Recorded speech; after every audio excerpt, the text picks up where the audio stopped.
its critical role in addressing the impacts of climate change. We do have an esteemed group of panelists today who will bring a range of perspectives ranging from regulatory insights to innovative industry solutions. But before we go on, I just want to share my appreciation certainly for the regulators who have been here, and especially for Mark Fowler from Alabama.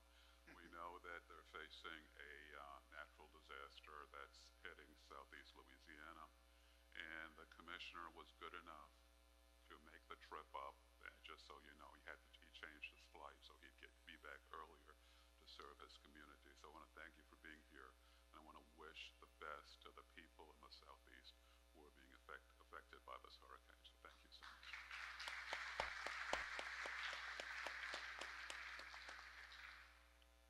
Now, what's transition planning? That's what we're going to discuss here. It's not just about managing risk, but it's about ensuring long-term viability for insurers, regulators, and consumers. Long-term viability, I was actually listening to Director Dwyer speaking earlier as to how long it had been since a storm had affected us. And just so you know, this was actually something I was thinking about earlier too. So I looked it up with the help of my assistant deputy, George Bradner.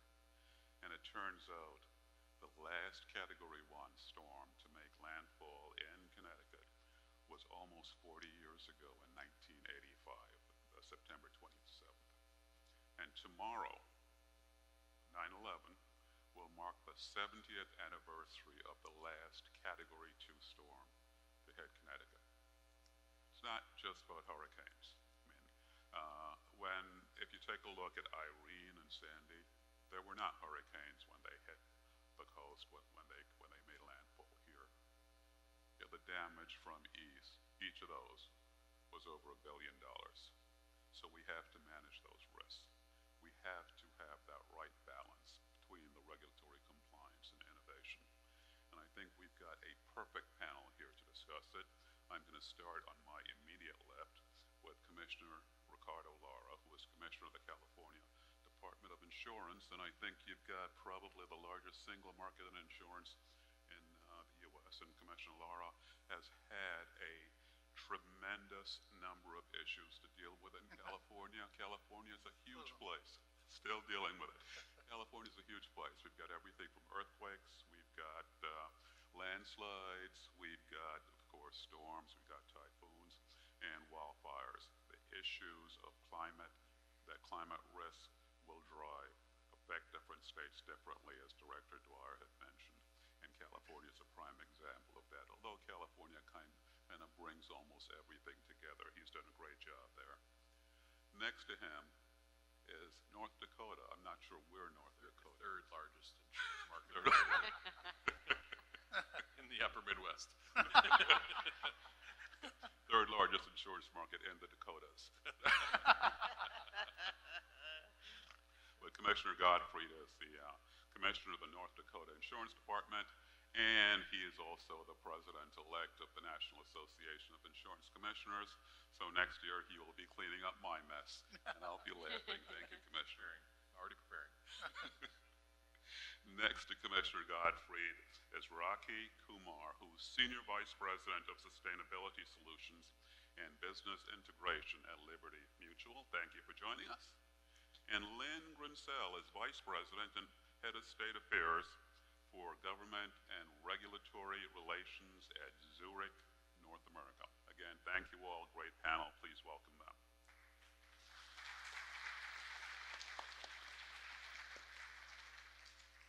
I'm going to start with Commissioner Lara with the first question. Commissioner Lara, back when you were in the legislature, you sponsored SB 30, which was the first climate insurance law in the country. And I'm just reading a quote from you here that says, "We cannot deny that with climate change, California faces a threat like never before." So given all that, as we look to transition planning, what would you say are the most important steps that insurers should take to ensure regulatory compliance with transition planning? I mean, we've got lots of regulations. How do they stay ahead of the evolving regulations? I think, well, first of all, thank you for inviting us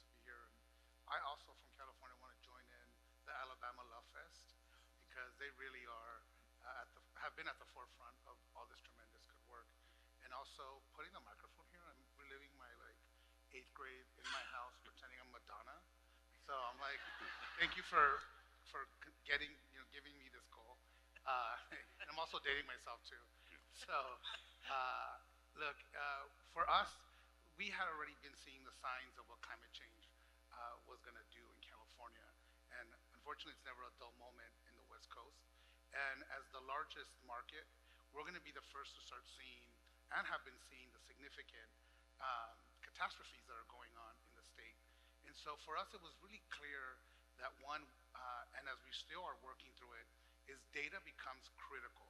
Data becomes important on how we measure this risk, how we calculate it, and how do we empower consumers with that data so that they can better understand not only the risk of where they live, but what they can do to mitigate against the potential threat of a landslide, sea level rise, atmospheric rivers, earthquakes, and of course wildfires. As I sit here, there are 8 ongoing wildfires in California, and since June, we're up to 300 wildfires that have prompted some sort of evacuation, and those that haven't, we're close to 300 fires already. And so it becomes more critical for us to work with industry. And in California, for so long, the entrenched interest on both sides prevented the regulator from talking to insurance companies. It was somehow seen as something very negative. We should not be talking to the insurance companies, who are the ones that are the experts that we've been talking about, are the experts around risk assessment, and how do you price this risk. And so what we began quickly with this law is brought world experts together to figure out on several of these climate risks, what do we need to do to better prepare, and what are going to be the factors that we need, both either in regulatory and in the policy area, to better strengthen ourselves and strengthen our market. And then use that as a framework that we can take to other states and other agencies as well, because as we know, these disasters don't just touch the department. It's about CAL FIRE, CAL OES, and all the other departments that are in charge of protecting lives and keeping this market afloat. And so it's paid back for us in dividends, and where we were able to do the first in the country discounts, premium discounts for homeowners who harden their home. Next, we're gonna do what Alabama and all the other states have been doing.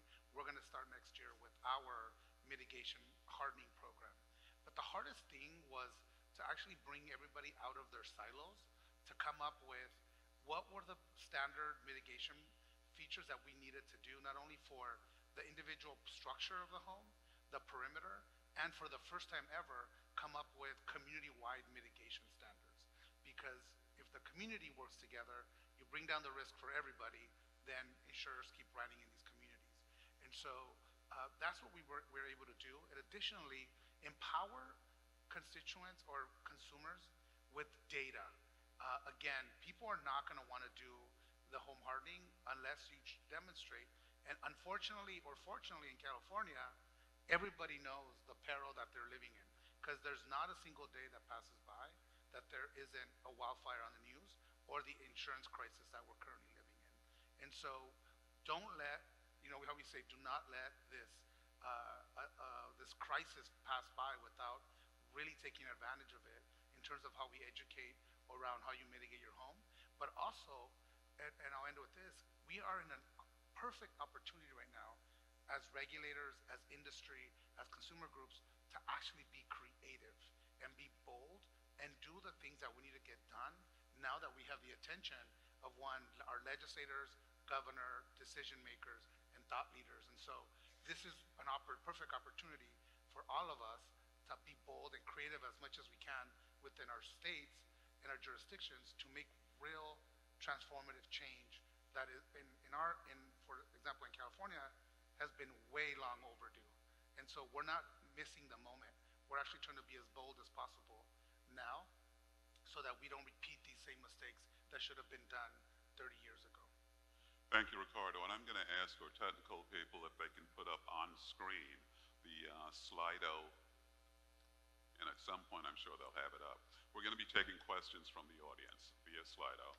I know we say we'll do it in the last 10 minutes, but send your questions in. You just scan it, and it's a QR code. You scan the QR code, and there it is.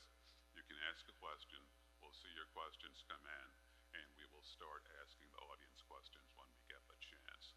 So please scan the QR code behind me, and in the meantime, I'm going to go over to Rocky. Rocky, you've heard what Ricardo said, the issue with data, the issue with the fact that sometimes regulators and the regulated entities have often seemed to be working at cross purposes to not necessarily consider themselves as working together. And you've also heard that this is an opportunity for us to take advantage of the time where we are now. So how do you, as an insurer, react to that? How do you stay abreast of the regulations? Yeah, so one thing I would say is that when you think of transition planning, it is actually business planning, right?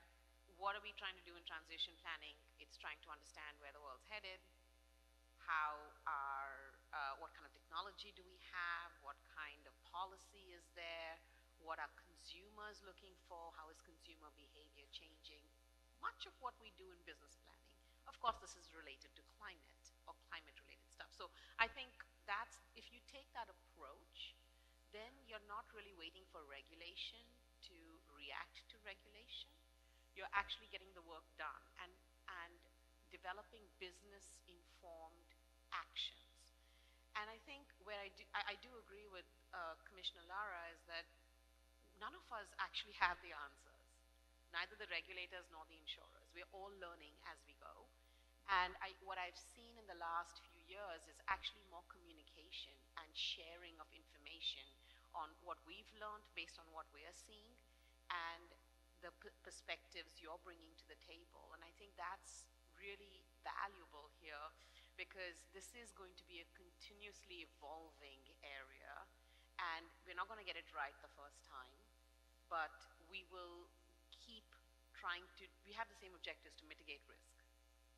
So I think that, to me, that is, if you're waiting for regulation to start the work, it's too late already. You'll always be playing catch up. So that's why thinking of it as a business issue really helps. And let me ask you, because Zurich, North America, you are in charge of North American relations, but the large European insurers and reinsurers have been somewhat ahead of U.S. insurers and reinsurers on this. How do you see this? How would you address this question? Where are you? Where are we? How do we get to where we need to go? Yeah, no, thank you. And it's nice to be back in the place I called home for over 20 years, so thank you for inviting me. I think there's a couple of different things. One is that I think regulators need to understand that it's hard for a company that does business in 50 states to be in compliance or to chat with the regulator or have open communication when each state has a different idea of what you should be telling them. So it's hard to come up with some uniformity. It would be great to have that uniformity so that we could just send it over and everyone would be informed at the same time. But I will say that you're correct. We have sort of been a little ahead of the game. We've done TCFD, climate disclosure, for a very long time.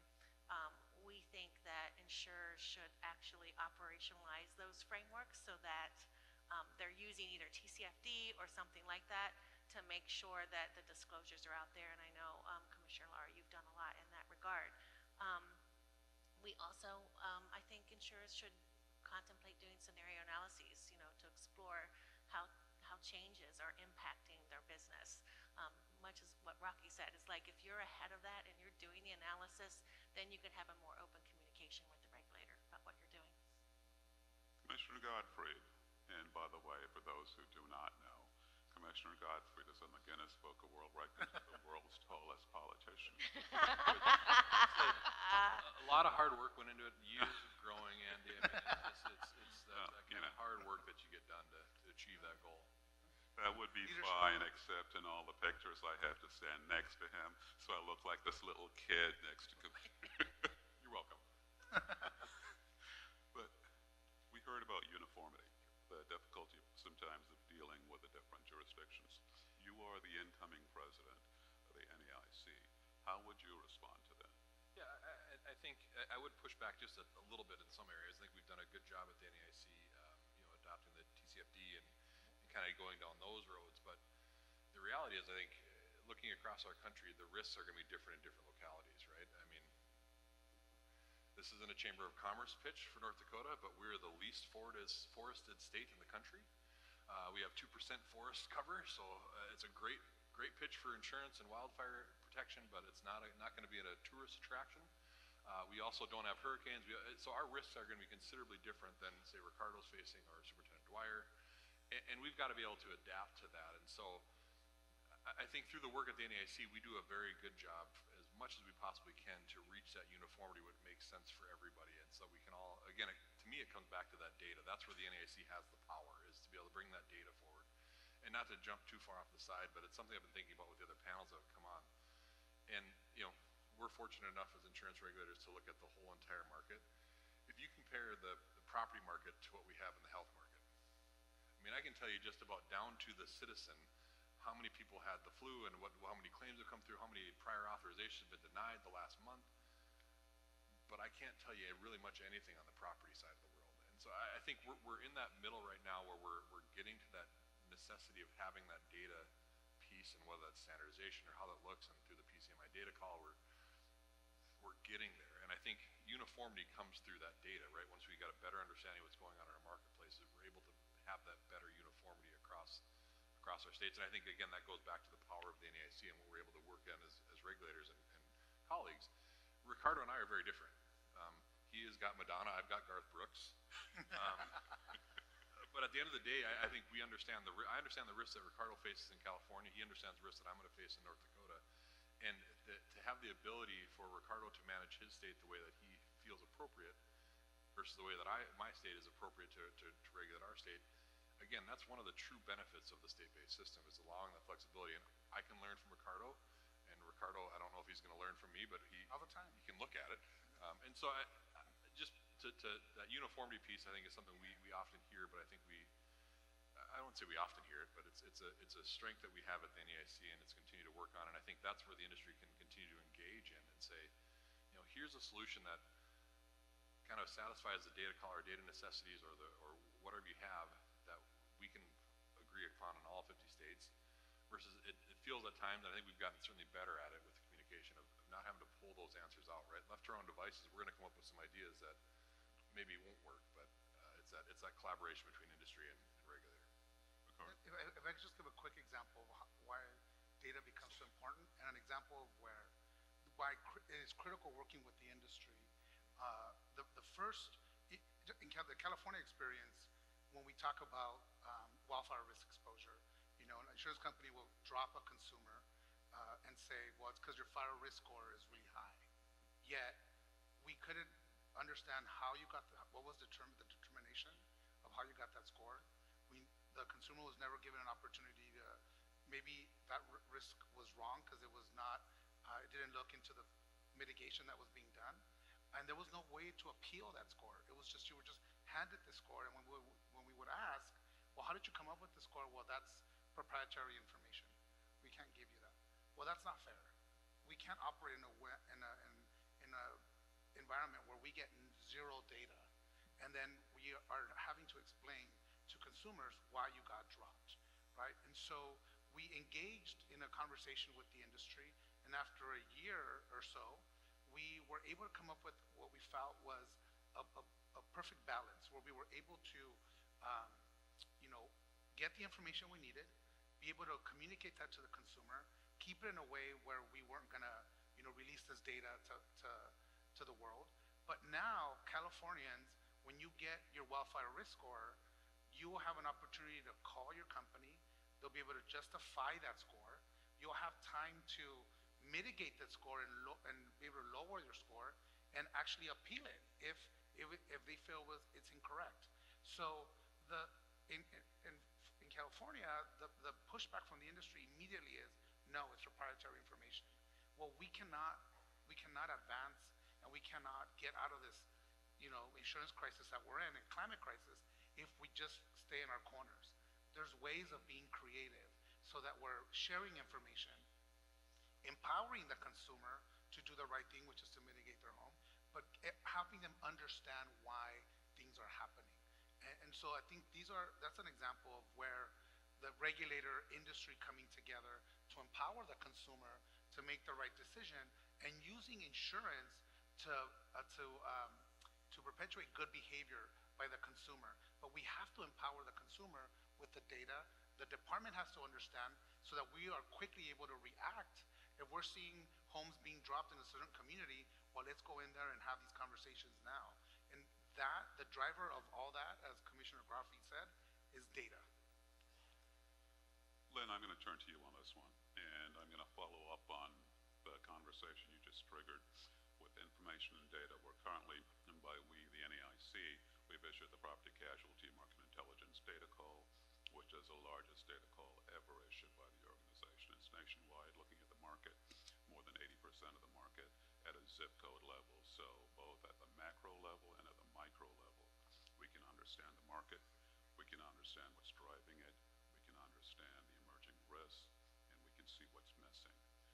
Given what we've heard about the importance of data, do you see this as helping drive transition planning, including the creation of new products? Yeah, I do. You know, one of the things we keep talking about is how we all need to build back better, right? And how we need the data to be able to do that. You know, what's wrong? What needs to exist? What do we need to do to make sure that communities become more resilient? And I think that you can do that either by developing new products, or even in our case, ensuring new construction, new projects, for example. So one of the things, for example, that we do is we ensured the construction of a new global headquarters that was built out of mass timber, right? So while that's not a new product per se, it's certainly encouraging our customers to do something different and to transition into new and cleaner energy, and because of the climate risk that's involved. So I think the problem, or not the problem, but I think some of the difficulties is when you go to price all of these either a new product or ensuring a new project, is all of these are new and we're not sure exactly how to price it. So back to your data, it would be great to have the data for that, because we can't price it without the data. And so I think some insurers are reluctant to jump in to those projects and to those new products because they don't know what it's going to look like at the end of the day. And if we could figure out, if we could have the data to be able to do that, I think we would do that more quickly and respond more quickly. I think of just one thing. I think of like Uber, for example, when we started the ride sharing thing, right? Ride sharing, it was new. We had a product that sort of responded, but we didn't really know how to price it. We didn't know what it was going to look like. How do you price for phase 1, phase 2, phase 3, right? So I think all of these newer technologies with regard to energy, or any of the other things that we're talking about here, is in the same manner, and data would be awesome. Let me just throw it to the rest of the panel. Anything to add on that? Data, transition planning, new product development? I think it's bringing up an interesting conversation of where policymakers lie, and where companies and regulators and consumers lie. And again, speaking from a small state, we've gone through some pretty significant. We're an energy producing state. We're kind of in this discussion on one other side of the coin. But I've had to approach my legislature and say, listen, either we're going to be on the table or we're going to be at the table. And so we've got to look at how do we transition our economy, which is primarily reliant on fossil fuels and agriculture and all those things. And we've taken the approach, and we've released it's a STAND report, stand.nd.gov if anybody wants to see it. It's a pretty comprehensive report of the North Dakota economy on how we adapt to a climate-constrained society. And it's forward-thinking. And we're if you want to figure out a way to get a farmer to do something, you show them how there's an incentive there for them to do it. And there's certainly incentives in there to do it. But it's when you again getting back to insurance and building codes and all these other new products, there is a role to play that each community has to think, at least for our state, and maybe maybe not for those who face catastrophes on a more regular basis, but getting that to the point of, listen, insurers don't have to write here. Like, they don't have to cover this community. If we don't have appropriate building codes, if we don't take the steps that we need to take as a community, they don't have to be here. And there's nothing that I can do to make them be here. And so we can either pay for it now, or we can pay for it later. And I think that's a discussion that it's finally breaking through a little bit for us when we're having these discussions, but it's certainly a difficult piece. Sorry, go ahead. Go ahead. I was just going to say, it's very important to understand that there's a misconception where transition is only about the new and the renewable and the future. It's actually about today's economy. It's about current economy. It's about decarbonization. It's about resiliency. So I think we've imported a bit of this European definition of transition planning, which is really about mitigation, but not adaptation, and decarbonization. And so I'm very happy that in the US, we've really expanded that definition to include all three lenses. I would say I love to come up with frameworks as to how to think about innovation. And so you have those three areas, but then you also have to understand the drivers that are driving the change in these three areas. And that transition comes from different or changing policy, changing technology, and changing market behavior. So an example of, it may sound very boring, but an example of innovation that we had at Liberty is a tax. In 2021, there was a tax credit given for capturing carbon dioxide for certain industries and then permanently storing it in the ground. And we came up with a product that allowed for ecological, it's an environmental product that came up with site pollution liability and environmental protection.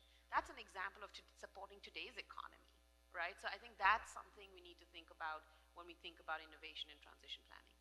And I think although, as we talk about transition, is using insurance to incentivize good behavior and throughout the entire transition process. For us in California, everything's on the table. Microinsurance, inclusive insurance products, parametric. And for us, we see parametric as an important piece of a bigger puzzle, but also how can we use parametric, let's say example for flood, and just for a baseline coverage so that everybody in that community has access to be able to find shelter. New York has done something similar around low-income seniors and flooding.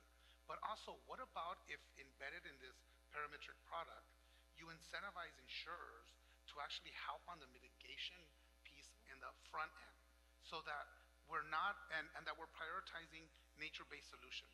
So we're not just creating gray infrastructure, which is a lot what you see as we're talking about Holland, that is much more costly, unsightly, and that if we invest in mangroves, if we invest in sand dunes that are naturally been there to protect us from extreme weather, knowing that the city or the community can't do the full restoration themselves, but how do we incentivize the insurance company to actually help on the mitigation piece so that they're not paying out the larger claims on the back end? And so those are kind of the things that we're working on in terms in California of how do we incentivize on the mitigation piece for these parametric products around extreme heat, sea level rise, flooding, and wildfire. And then on the technology side, the ports of Long Beach and Los Angeles that I represented in the state Senate, 40% of all the goods that come from the Pacific Rim come through those ports into every single congressional district in the United States. Now, the amount of pollution, we set some goals that we want 300,000 electric trucks by 2029, and particularly in the ports. And that gets to the point you were mentioning around, these are new technologies. How do we price these? How do you price the technology within the truck and the actual hardware of the truck? How many miles are those trucks going to drive? It's particularly the drayage trucks that are the short haul, diesel run. And so we are trying now, as the department and in the legislature, how do we incentivize insurance companies to actually start providing policies for these type of technologies? So again, as we've seen in California, whether it's any groundbreaking environmental policy, it takes a partnership with the specific industry, with heavily subsidized by the taxpayer in the beginning as they mature, as we are going to now invest in these different type of parametric products. Because if you've seen what Puerto Rico's done around the coral reef, Hawaii has just done the similar thing around the coral reefs.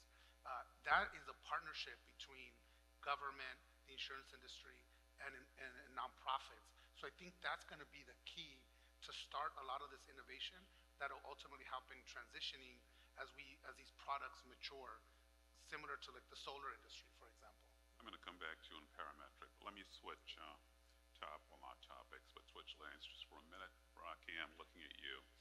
And I have an audience question here for you. Or I had an audience question. It says, what are some of the major obstacles insurers face when developing new products or adjusting coverage terms in response to climate change, and how can they be overcome?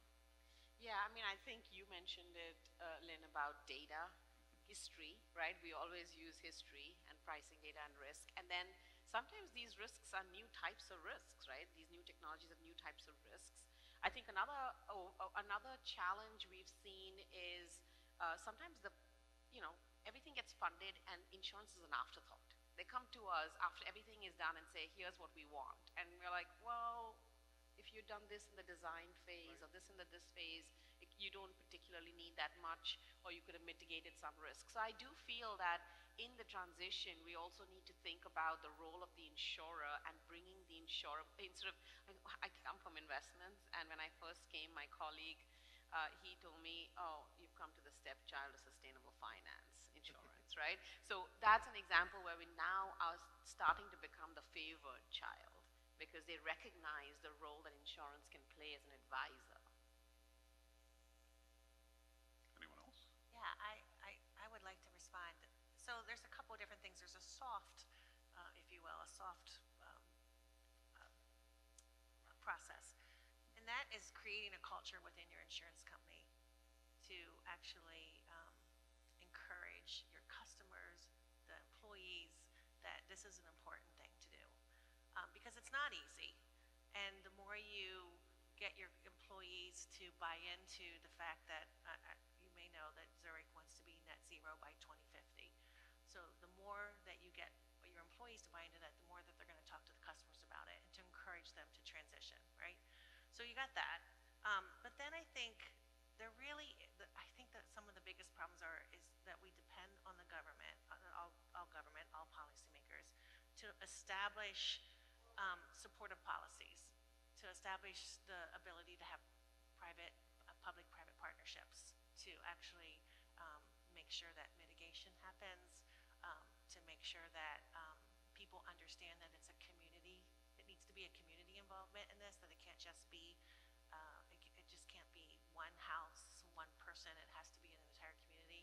And if we had more supportive policies, I think that insurers might, we're all in, but I think more insurers might jump into that, to that process. Just jump in on one piece. I think I don't disagree with you on the need for supportive government policy. I think for the longest time, for probably the first, well maybe the last 100 years, there is a disincentive in policy to support mitigation, right? I mean, you think of the rebating laws in the United States that exist around insurance, and so I know Superintendent Dwyer was very involved in the updating of the anti-rebating laws. It's one area where I think policymakers have taken a step. I don't know if my state has updated them. Some states haven't. I'm hoping California has or will. But that's where, again, I think we're another role to try to incentivize insurers to operate in that space in a competitive place. Right. To say, okay, the easiest one is the leak detection piece. We'll give you the hockey puck you put by your washer and dryer for free. Before, that was illegal. That was as an undue incentive. And so rethinking some of those pieces, I think we're still at the beginning of doing that, but there is an absolute critical role to, Commissioner Lara said, of insurers playing in this mitigation space, because they're going to know that best, right? And I think it goes back to the data piece too. I can't believe that you denied a wildfire coverage and said, well, we can't tell you why. Like, well, how am I supposed to fix it?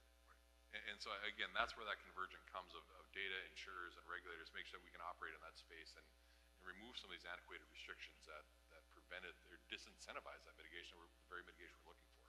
And I think what Linda's saying is really important. And I'll tell you, in the largest market in the country, We get it, you're big.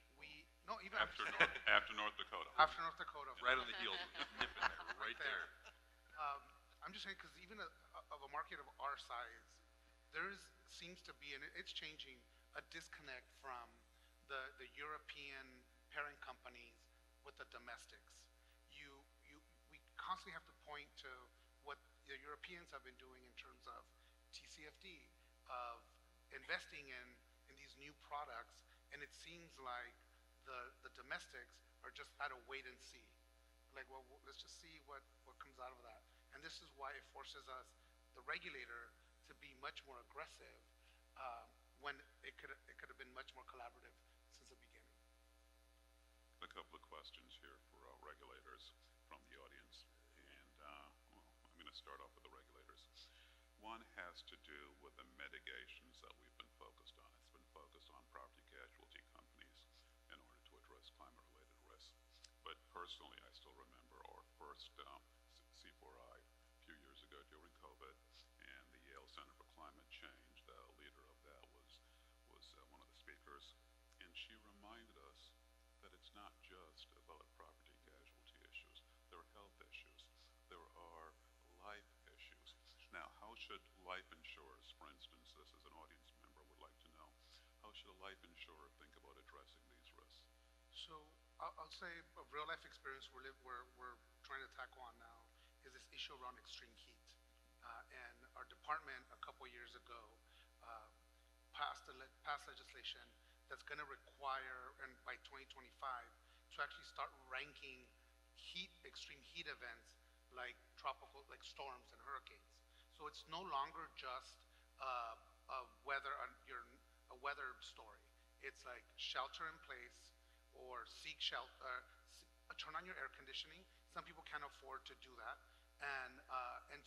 or also, go to your hospital, make sure you keep your medication cool. And so, along with that, we in the legislation we put in some money for the first ever study around extreme heat for insured and uninsured losses. And what we've seen is the tremendous impacts that extreme heat has on life insurance policies and on our healthcare policies, even on infrastructure, not just talking PNC, but like just regular infrastructure of where people can seek shelter.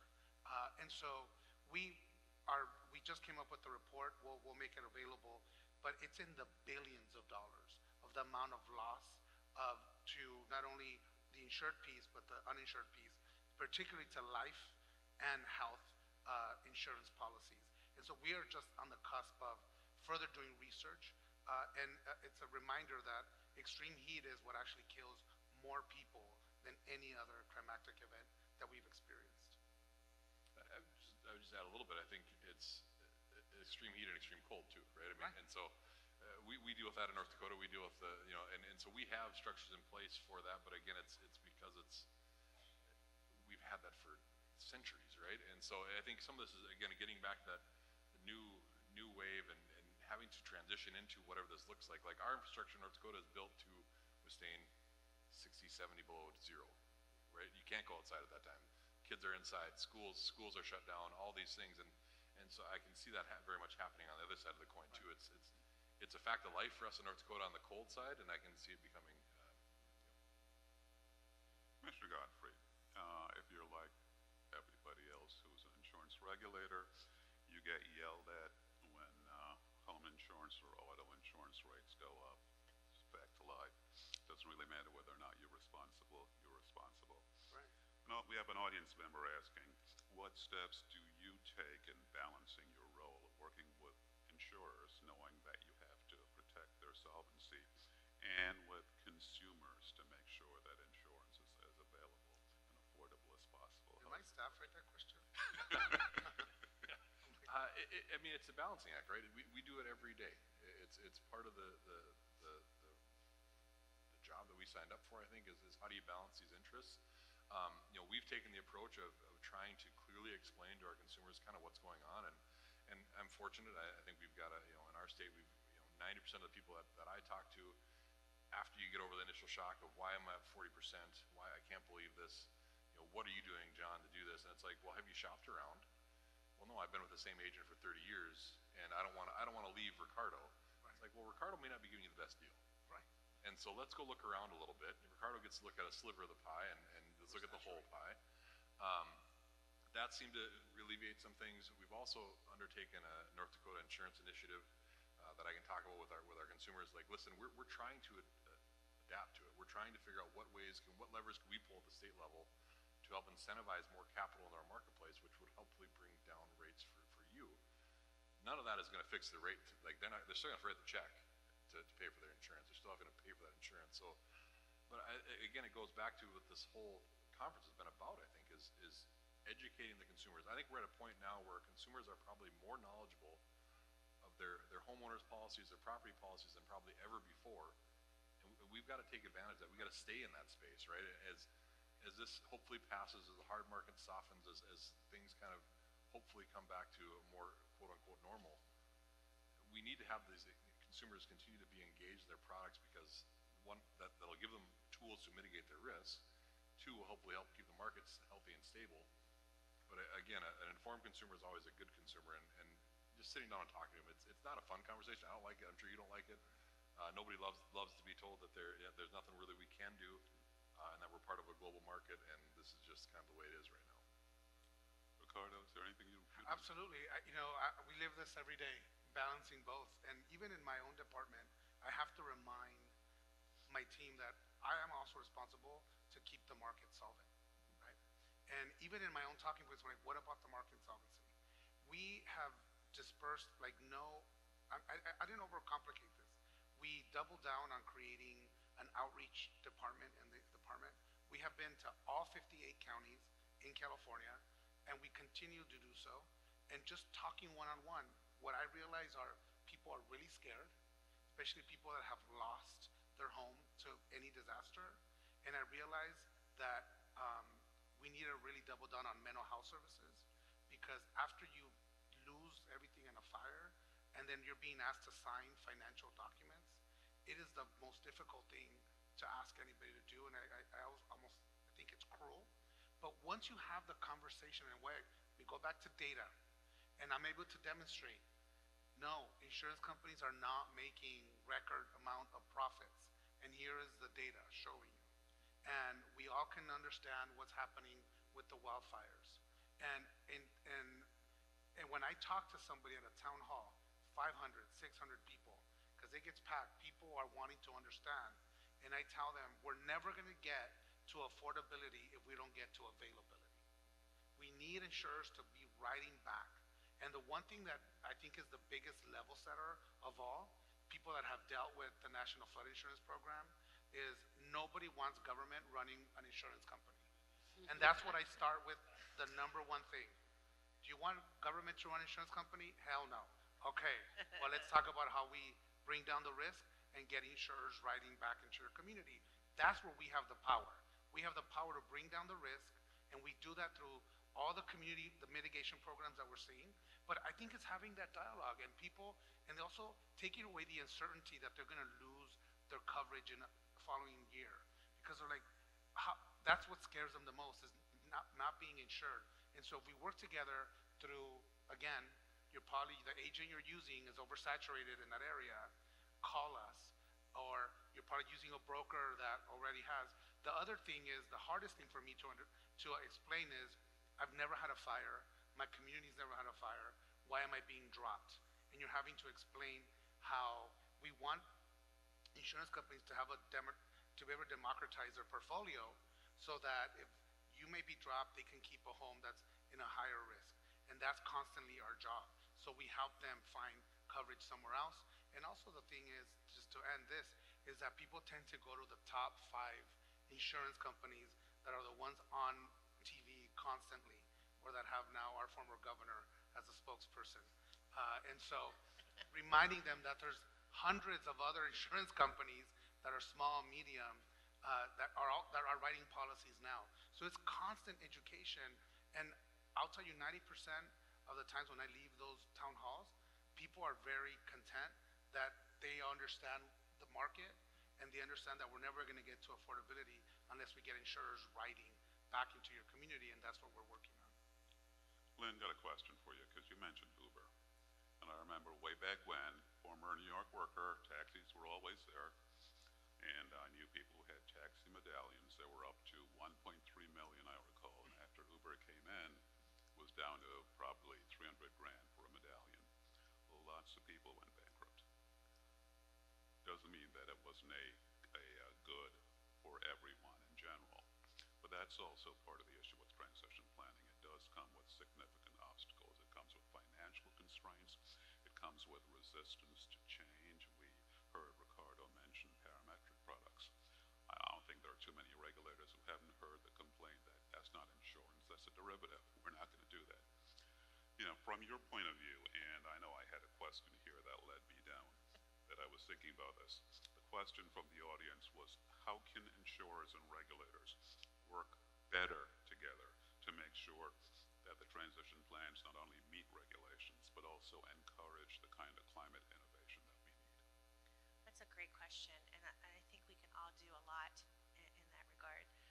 So education's the key, and I think we would all agree with that. You got to educate the policyholders and the communities and everyone about mitigation and how if they do what they need, and I've heard this in panels today, if you do what you need to do now, you're gonna, it's gonna be helpful later. But I also think that at least at Zurich, you have to do as well. So, for example, we have what we call Zurich Risk Solutions. And Zurich Risk Solutions, we're all in the risk management business. We actually go out to our customers and we try to educate them on what technologies they could use, how can they build back better, just all the things that they could possibly do to create a better risk so that their premiums may go down, their claims certainly are going to be less, and we make it a point of actually just going to all of our customers to do that. I think we can also be involved in public-private partnerships, as I stated earlier. We're involved in a project called Resilience for Cities. We teamed up with Resilient Cities Network. We're working in Boston and Houston to actually find the communities that need the most help in mitigation and resilience.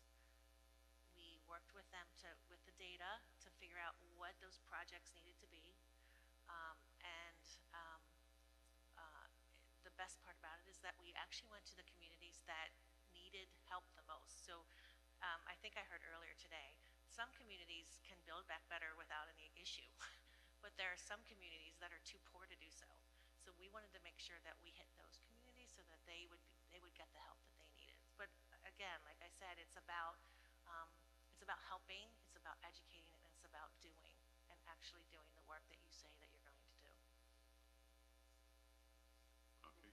Yeah, so much like Zurich, we've also really leaned in to help inform our retail investors about how to mitigate, how to create resiliency. So we have it's a very successful launch for us. It was a test pilot called Weather Ready, where you could go put in your zip code and you could tell them if you're updating or you're rebuilding or any such thing. And we partnered with IBHS to give their building standards, how to build back, etc. And it's really been so successful. Now it's on our main platform for all our customers and in 9 different states. So and not only do we give them the information, which is IBHS informed, but it's also connecting them to various vendors who can help them actually execute. So that's an example where I think for retail customers, it's been very informative. And then now we're at a point where we're trying to adapt that tool for communities,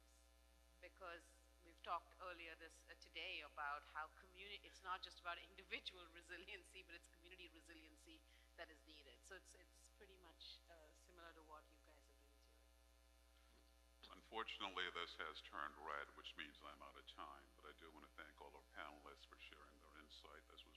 informative.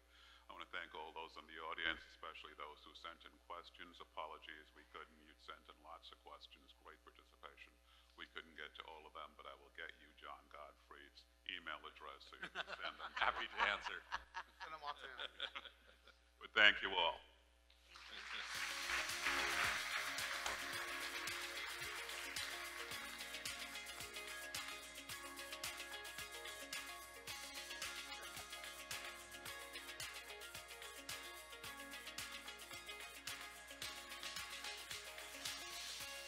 Great. Thank you so much to our panel.